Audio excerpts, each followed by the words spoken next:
오늘 함께 나눌 말씀은 민수기 24장 1절부터 9절까지의 말씀입니다. 거룩하신 하나님의 말씀을 제가 봉독하겠습니다. 발람이 자기가 이스라엘을 축복하는 것을 여호와께서 선히 여기심을 보고 전과 같이 주술을 쓰지 아니하고 그의 낯을 광야로 향하여 눈을 들어 이스라엘이 그 지파대로 천막 친 것을 보는데, 그때에 하나님의 영이 그 위에 임하신지라.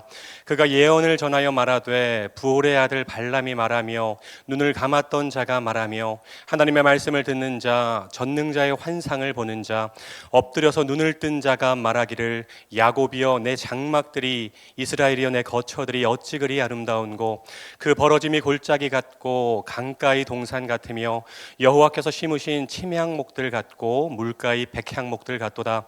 그 물통에서는 물이 넘치겠고 그 씨가 많은 물가에 있으리로다. 그의 왕이 아각보다 높으니 그의 나라가 흥왕하리로다. 하나님이 그를 애굽에서 인도하여 내셨으니 그 힘이 들소와 같도다. 그의 적국을 삼키고 그들의 뼈를 꺾으며 화살로 쏘아 꿰뚫으리로다. 꿇어앉고 누움이 수사자와 같고 암사자와도 같으니 일으킬 자 누구이랴. 너를 축복하는 자마다 복을 받을 것이요 너를 저주하는 자마다 저주를 받을지로다. 아멘. 오늘 선포되는 말씀이 여러분 모두에게 은혜와 결단의 말씀이 되기를 주님의 이름으로 축복합니다. 민수기 22장부터 24장까지는 메소포타미아의 유명한 주술가인 발람의 신탁 이야기를 기록하고 있습니다. 이스라엘은 출애굽 1세대의 전멸과 40년의 광야 생활에도 불구하고 큰 민족을 이루어서 모압으로 진입했습니다. 그리고 모압 평지 곧 여리고 맞은편에 진을 치게 되죠. 계속되는 이스라엘의 배도와 반역과 실패에도 불구하고 하나님은 창세기에서 아브라함에게 하신 자손에 대한 약속을 신실하게 이루어 가셨습니다. 이스라엘과 맺으신 언약을 잊지 않고 기억하시고 점진적으로 성취해 가신 것입니다. 여기서 우리는 중요한 진리를 깨닫게 되죠. 나의 실패가, 여러분의 실패가 절대로 하나님의 실패는 아니라는 것입니다. 그 어떤 절망적인 상황에서도 우리에게는 소망이 있어요. 모든 것을 합력하여 선을 이루시는 하나님, 자신의 백성들과 맺은 언약을 신실하게 이루시는 하나님, 이를 행하시고 성취하시는 하나님, 그분이 바로 우리의 소망이 되는 것입니다. 애굽에서 노예 생활을 할 때도, 광야에서 방황할 때도 하늘의 별과 바다의 모래같이 아브라함의 후손을 창대케 할 것이라는 약속은 성취되고 있었던 것이죠. 마찬가지입니다. 우리가 신앙의 여정에서 때로는 온전하지 못하고 실패하고 넘어질 때도 있지만, 그럼에도 불구하고 하나님은 나의 삶에 여전히 섭리하시고 하나님의 열심으로 일하고 계시고 우리에게 하신 약속을 신실하게 이루어가고 있다는 것을 믿으시기를 주님의 이름으로 축복합니다. 이 믿음이 있다면 우리는 광야 같은 이 세상 속에서도 소망을 바라볼 수 있는 것입니다.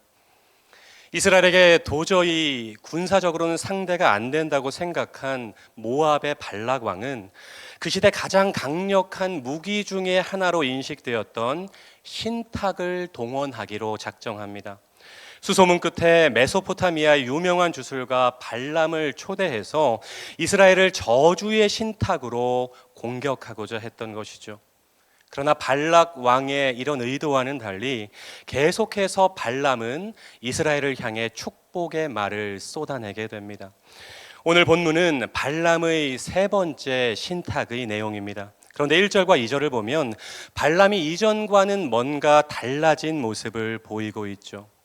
발람은 이스라엘을 향한 축복의 선포를 하나님이 선하게 여기시는 것을 보았습니다. 지금까지는 점수를 통해서 하나님의 뜻을 찾았는데 이제는 그렇게 하지 않아도 된다는 것을 알게 된 거죠. 그래서 단순히 이스라엘이 머물고 있는 광야 쪽, 이스라엘이 그 지파대로 천막 친 것을 바라보았던 것입니다. 바로 그때 하나님의 영이 발람에게 임하게 돼요. 여러분, 하나님의 영이 임했다는 것은 어떤 의미가 있을까요?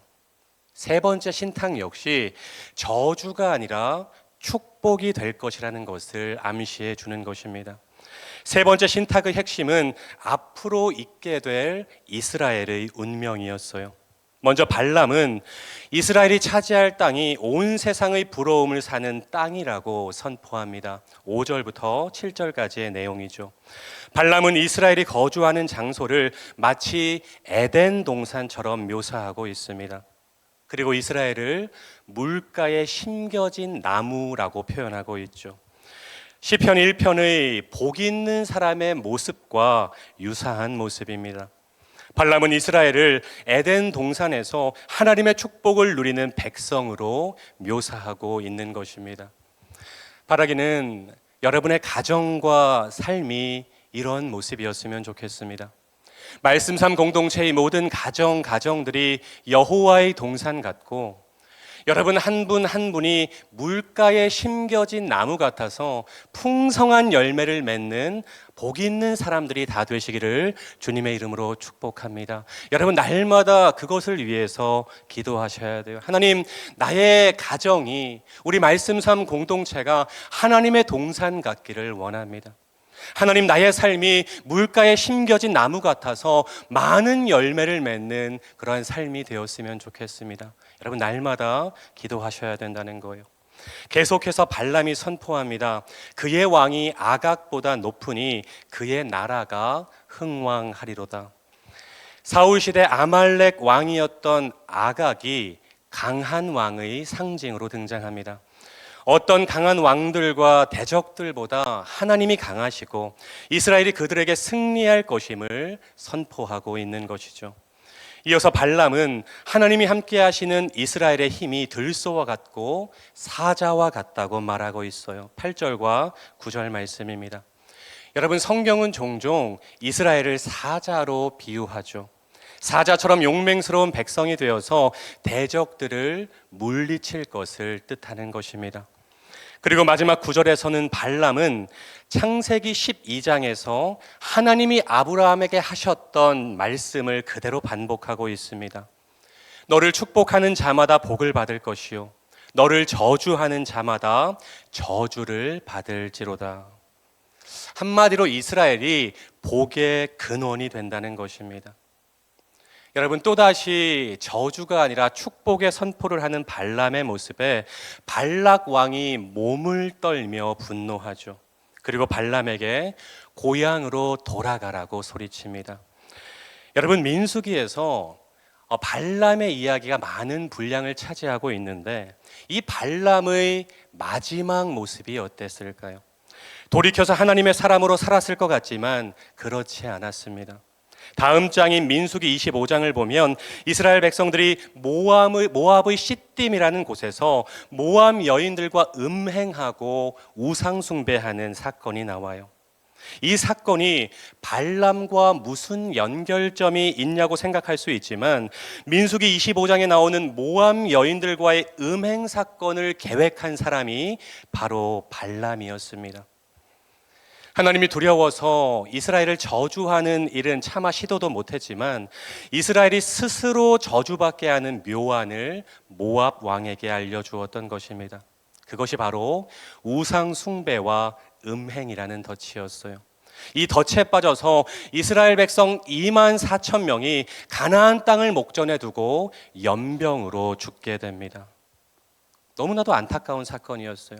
바로 가나안 땅이 목전에 있는데 이 민수기 25장의 시딤에서의 음행 사건으로 2만 4천 명이나 죽게 되었던 것이죠. 성경은 이것을 발람의 꾀라고 분명히 말하고 있습니다. 민수기 31장 16절 말씀입니다. 보라, 이들이 발람의 꾀를 따라 이스라엘 자손을 부올의 사건에서 여호와 앞에 범죄하게 하여 여호와의 회중 가운데에 연병이 일어나게 하였느니라. 결국 발람은 민수기 31장에서 모세가 미디안을 칠 때 함께 죽임을 당하게 됩니다. 고향이 메소포타미아로 돌아가지 않고 미디안에서 호의호식하다 결국 비참한 최후를 맞이한 것이죠. 사랑하는 여러분, 민수기에 나오는 발람 스토리를 묵상하면서 우리가 반드시 기억해야 될 것이 있습니다.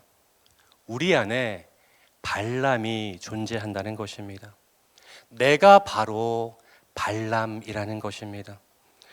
유명한 주술가였던 발람은 하나님이라는 존재를 잘 알고 있었을 것입니다.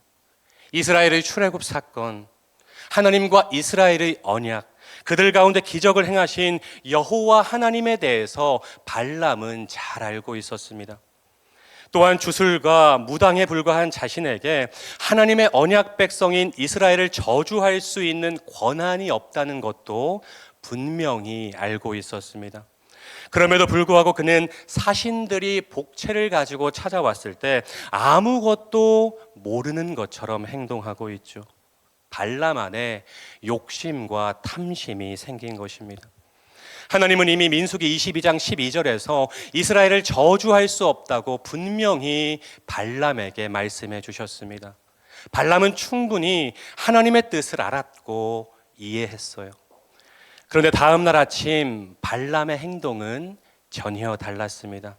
분명하게 하나님의 뜻을 들었는데 다시 한번 하나님께 물어보겠다고 말합니다. 부귀 영화와 금과 은의 유혹을 떨칠 수 없었던 것이죠.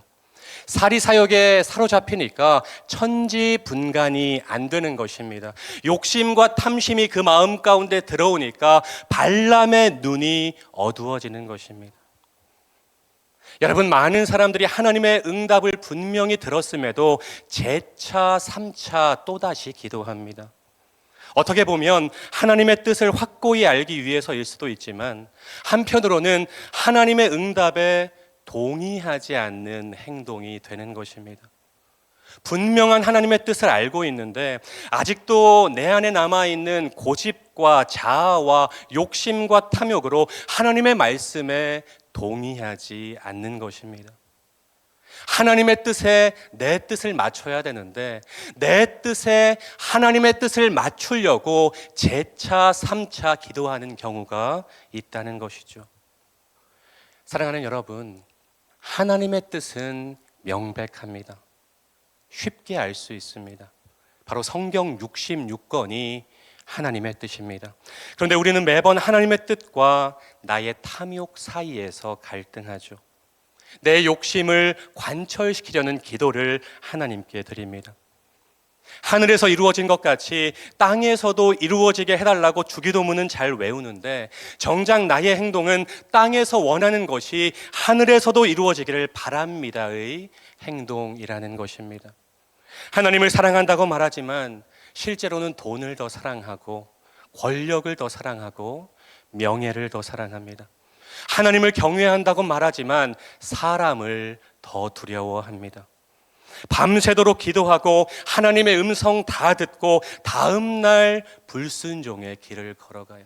그것이 저와 여러분의 모습이라는 것이죠.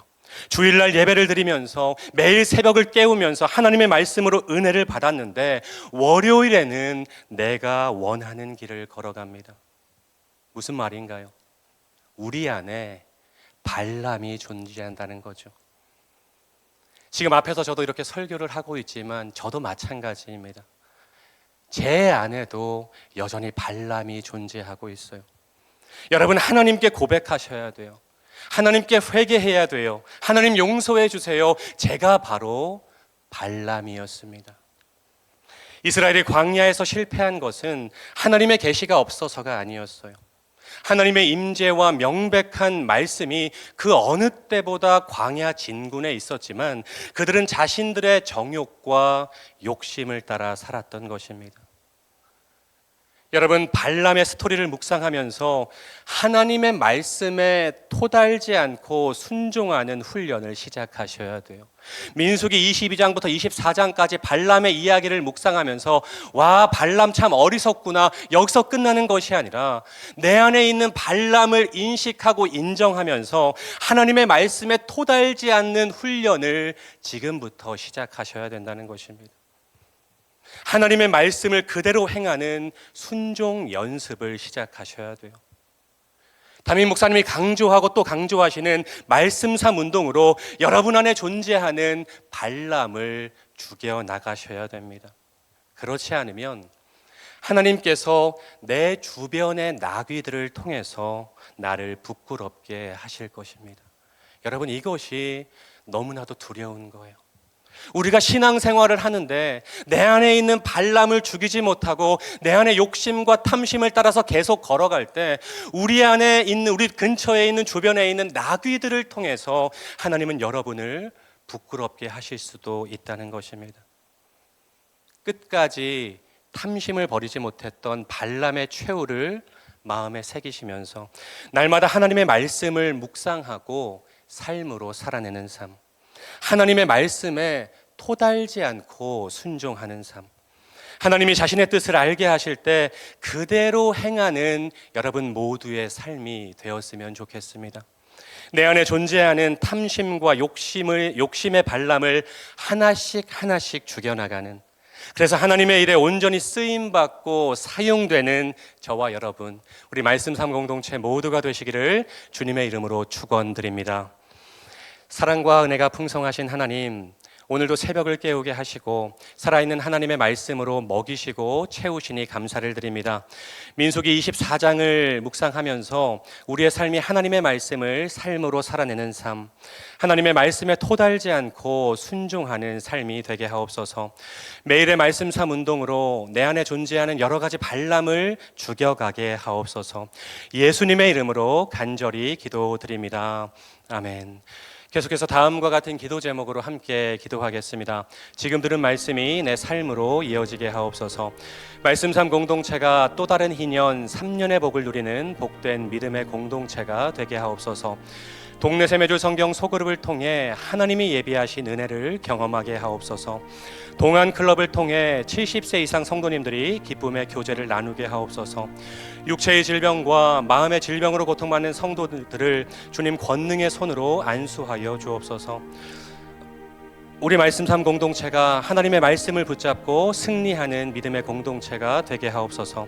공동 기도문의 기도 제목과 여러분 각자의 기도 제목으로 기도하신 후에 삶의 자리로 나아가시겠습니다. 함께 기도하겠습니다.